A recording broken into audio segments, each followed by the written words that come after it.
Assalomu alaykum. Uzblog YouTube kanaliga xush kelibsiz. Sizlar bilan men Kamina Quvonchbek. Bugun sizlarning e'tiboringizga Toshkent viloyati Zangata tumani Nazarbekning Harakat mahallasining boshida joylashgan tupik ko'chadagi xonadonlarimizni ko'rsatib o'tamiz. Xonadonlarimiz mana shu juda ham go'zal holatga keltirib qo'yilgan.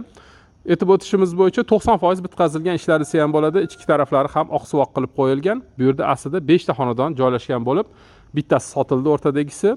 Bugun sizlarga mana bu xonadonni ko'rsatib o'taman va undan tashqari orqa tarafdagi bitta xonadonni hovlisini ham ko'rsatib o'tamiz. Xonadon to'liq pishirishda qurilgan, mansarda qismlarigacha bitkazib qo'yilgan xonadon sizga ma'qul keladigan umiddamiz. Mahallaga kirganimizda tupik ko'chada joylashgan bo'ladi. Kirganimizdan so'ng mana shu mahalla qismidan hovlining o'zi ozgina ko'tarib qo'yilgan, ya'ni yomg'ir suvlari hovliga kirmasligi uchun va undan tashqari bu yer asfalt qilinadigan bo'lsa, mana shu barobar bo'lib qoladi. 2 qavatdan iborat etib o'tganimizdek, deraza, eshiklar hamma narsa o'rnatib qo'yilgan, faqat o'zingiz bilan o'sha aboy olib kelasiz va pollarni, eshiklarni qilib olsangiz bo'lgani. Ikki tomonga ochiladigan temir darvozalarimiz bor. Bu yerdan o'zingiz ham kirasiz va avtomobilingizni ham kirgizsangiz bo'ladi. Fonuslar o'rnatishingiz uchun tochkalarimiz bor va undan tashqari gaz turbalar keltirib qo'yilgan. Mana bu gaz turbalariga o'zingizni gaz turbangizni ulab olsangiz bo'ladi. Gaz turbalar ham sizga beriladi. Mana shu darvozalar orqali hovliga tashrif buyurishimiz mumkin. Mana bismillahirrohmanirrohim. Kirganimizdan so'ng o'ng qo'limizda xonadon joylashgan bo'ladi. To'g'rimizda esa hovli maydonimiz bo'ladi, orqa hovlichamiz bo'ladi va mana bu joyda esa avtomobilimizni joylashtirishimiz mumkin bo'ladi. Bu yerda ham trap qilib qo'yilgan, ya'ni bu yerlarni burchatga qiladigan bo'lsangiz, mashinangizni yuvadigan bo'lsangiz, trap orqali suvingiz kanalizatsiyaga chiqib ketishligi mumkin. Mana shu kirgan joyimiz garaj qismimiz balangina olingan, adashmasam bir 4,5 metrlarni tashkil qilsa kerak, tunikalar qilib qo'yilgan. Mana bu joyda esa fonuslar o'rnatsak bo'ladi. Juda ham ko'p xonalarga ega bo'lgan xonadonimiz bo'ladi. Xonadonning o'zi esa yer sathidan adashmasam 20 sm yuqoriga ko'tarib qo'yilgan. Bu joydan xonadonga tashrif buyurishimiz mumkin va mana bu joydan esa orqa hovliga o'tishligimiz mumkin. Mana shunaqangi orqa hovlimiz bor. Yashil maydon uchun mana yerimiz tayin qilib qo'yilgan. Oynalar katta-katta olib qo'yilgan. Mana bu hozir oynasi katta bo'lgan xonamiz bu oshxona hisoblanadi. Bu yerda maklerlar ishtirok etmaydi. To'g'ridan-to'g'ri uy egalariga bog'lanishinglar mumkin. Ikki tomonga ochiladigan alyumin profilli eshigimiz o'rnatib qo'yilgan. Mana bismillahirrohmanirrohim. Hovli qismidan xonadonga tashrif buyurdik. Xonadonimiz 2 qavat va undan tashqari mansarda qismi ham bor. Umumiy hisobda 3 qavatli hisoblasak bo'ladi. Kirganimizdan so'ng chap qo'limizda oshxonamiz, to'g'rida zinalar, zinaning ostida hojatxona qilishimiz mumkin bo'lgan xonamiz va mana bu joyda bitta xonamiz bor. Buni kattalar yotoqxonasi o'rnida ishlatsak bo'ladi. Yosh katta insonlarni mana bu joyda yotoqxonasini joylashtirsak bo'ladi. Ikkinchi qavatimizda shunaqa kattaligidagi xonamiz bor. Uni bemalol biz mehmonxona o'rnida ishlatishimiz mumkin. Patologlar balangina olingan. Mana shu holatda adashmasam 320 larni tashkil qilsa kerak. O'rtada qandil o'rnatishimiz mumkin. Mana bu joyda esa konditsioner o'rnatsak bo'ladi. Plastik profilli sifatli bo'lgan deraza romlarimiz o'rnatib qo'yilgan. Mana garaj qismiga ham qaragan va mahalla qismiga ham qaragan bo'ladi. Hamma xonamizda tepli pol tizimlari o'tkazib qo'yilgan va elektromontaj ham qilib qo'yilgan. Devorlarimiz juda ham chiroyli holatga keltirilgan, ya'ni oq suvoqda turibdi, faqat aboy qilsangiz bo'lgani. Televizorni esa mana bu joyda o'rnatsak bo'ladi. Bu bizning birinchi qavatdagi xonamiz edi. Bu esa oshxona qismimiz. Mana shunaqangi panoramali oshxona qismimiz bo'ladi. Oynalar katta-katta olingan, ko'rib turganingizdek. Bu esa oshxona qismimiz. Kengina. Bu yerda ham tepli pol qilib qo'yilgan. Demak, suv uchun turbalar o'tkazib qo'yilgan, elektromontaj qilib qo'yilgan, kanalizatsiya turbalarimiz o'tkazib qo'yilgan, orqa hovliga qaragan derazalarimiz bor va undan tashqari koridor qismiga qaragan derazalarimiz ham bor.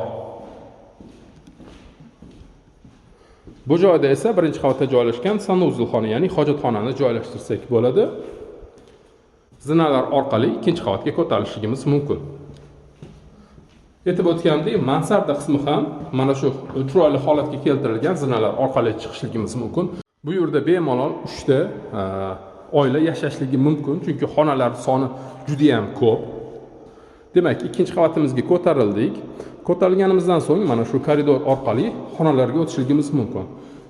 Bu yerda ikkinchi qavatimizda 4 ta xonamiz bor. 3 tasi yotoqxona, bittasi zal o'rnida ishlatsak bo'ladigan xonamiz. Orqa hovliga qaragan yotoqxonamiz, patologlar kengina olingan. Cho'pli poldan tashqari mana radiator ham o'rnatsak bo'ladi. Mana shunaqangi xonamiz. Bunisi esa kattalar yotoqxonasi, alohida o'zining sanuzel xonasiga ega. Alohida o'zining sanuzel xonasiga ega bo'ladi. Uygalar aytishyaptiki 15 ming 16 ming dollarga juda ham go'zal holatga keltirib, mana shu xonadonni ta'mirlab olsangiz bo'ladi. Bu esa ikkinchi qavatdagi umumiy sanuzel xonamiz. Bu yana bir yotoqxonamiz, oldi mahallaga qaragan. Va ikkinchi qavatimizda, birinchi qavatimizda ko'rgandek kattakon xonamiz. Buni bemalol mehmonxona o'rnida ham ishlatsak bo'ladi.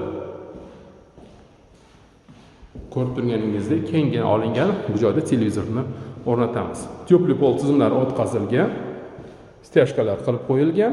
Endi esa ikkinchi qavatimizdan mansarda qismiga ham o'tishligimiz mumkin.